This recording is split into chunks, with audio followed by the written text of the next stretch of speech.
Hi hello ನಮಸ್ಕಾರ. ನಾನು ಪ್ರಿಷಾಗೋಸ್ಕರ ಮತ್ತೆ ಇನ್ನೊಂದು ಸೆಟ್ ಡ್ರೆಸ್ ಆರ್ಡರ್ ಮಾಡಿದ್ದೆ ಮಿಂತ್ರಾದಿಂದ. ಸೊ ಅದು ಬಂದಿದೆ, ಹೇಗಿದೆ ಅಂತ ತೋರಿಸ್ತೀನಿ ಬನ್ನಿ. ಕಲರು ಈ ಥರ ಇದೆ. ಇದು ಬಂದ್ಬಿಟ್ಟು ಟಾಪು. ಇವಾಗ ಇದು ಟ್ರೆಂಡಿಂಗಲ್ಲಿ ಇತ್ತು, ಸೊ ನಾನು ಅದಕ್ಕೆ ತಗೊಂಡೆ. ತುಂಬಾ ಚೆನ್ನಾಗಿದೆ ಇದು ನೋಡಿ. ಫುಲ್ ವರ್ಕ್ ಮಾಡಿದ್ದಾರೆ, ಹ್ಯಾಂಡ್ ಮೇಡ್ ವರ್ಕ್. ಆಮೇಲೆ ಸ್ಟಿಕ್ಕರಿಂದ ಶೈನಿಂಗ್ ಸ್ಟಿಕ್ಕರ್ ಇದೆ. ಹಿಂದೆ ಬಂದ್ಬಿಟ್ಟು ನಾಟ್ ಮಾಡೋದು ಕೊಟ್ಟಿದ್ದಾರೆ. ಇಲ್ಲಿ ಈ ಥರ ಬೀಡ್ಸ್ ಹಾಕಿದ್ದಾರೆ ನೋಡಿ, ತುಂಬ ಚೆನ್ನಾಗಿದೆ ಬೀಡ್ಸ್ ಎಲ್ಲ ನೋಡಿ, ಸಕ್ಕದಾಗಿದೆ. ನನಗಂತೂ ತುಂಬಾ ಇಷ್ಟ ಆಯಿತು. ನಿಮ್ಗೇನಾದರೂ ಬೇಕಿದ್ರೆ ಲಿಂಕ್ ಅಂತ ಕಮೆಂಟ್ ಮಾಡಿ, ನಾನು ನಿಮಗೆ ಲಿಂಕ್ ಸೆಂಡ್ ಮಾಡ್ತೀನಿ.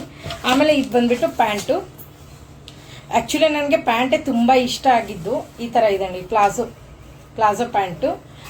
ಚಿಕ್ಕ ಮಕ್ಕಳಿಗೆ ಇಷ್ಟು ಚೆನ್ನಾಗಿ ಪ್ಲಾಜೋ ಪ್ಯಾಂಟ್ ಎಲ್ಲ ಬಂದರೆ ಎಷ್ಟು ಖುಷಿ ಆಗುತ್ತಲ್ವಾ. ಅವರು ವಾಕ್ ಎಲ್ಲ ಮಾಡ್ತಿರ್ತಾರೆ, ತುಂಬ ಚೆನ್ನಾಗಿ ಕಾಣಿಸುತ್ತೆ. ಅದಕ್ಕೋಸ್ಕರ ಇದನ್ನು ತಗೊಂಡೆ. ಇದಕ್ಕೆ ಬಂದ್ಬಿಟ್ಟು ಒಂದು ದುಪ್ಪಟ್ಟ ಬಂದಿದೆ. ಇಲ್ಲಿ ನೋಡಿ, ದುಪ್ಪಟ್ಟಾಗೆ ಟಾಪ್ದು ಸ್ವಲ್ಪ ಕಲರ್ ಮಿಕ್ಸ್ ಮಾಡಿ ಹಾಕಿದ್ದಾರೆ. ಇಲ್ಲಿ ಬಂದ್ಬಿಟ್ಟು ನೆಟ್ವರ್ಕ್ ಇದೆ, ತುಂಬಾ ಚೆನ್ನಾಗಿದೆ. ಕ್ವಾಲಿಟಿ ವಾಸು ಮಸ್ಟ್ ಬೈ ಅಂತಲೇ ಹೇಳ್ಬೋದು. Link for the comment. Thank you.